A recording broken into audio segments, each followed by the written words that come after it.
আজকে আমাদের রান্না হয়েছে চিকেন কষা। মধু রান্না করেছে, একদম কষা কষা করে রান্না করেছে, কোনো রকম ঝোল ছাড়া। চিকেন কষা আজকে রাতের খাবারে, গরম গরম ভাত আর চিকেন কষা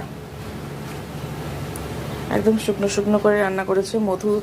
এখন চিকেন কষাটা বেশ সুন্দর রান্না করে, এখন শিখে গেছে, পুরো সুন্দর রান্না করেছে, একদম শুকনো শুকনো করে চিকেন কষা। এই রুটি দিয়ে পরোটা দিয়ে খেতে দারুণ লাগবে, তবে আমরা এখন গরম গরম ভাতে খাবো চিকেন কষা।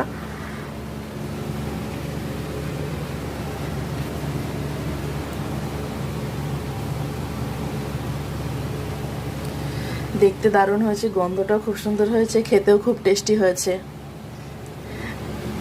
একটু লেবু, গরম ভাত আর চিকেন কষা, আজকে রাতের খাবারটা জমে যাবে পুরো একদম।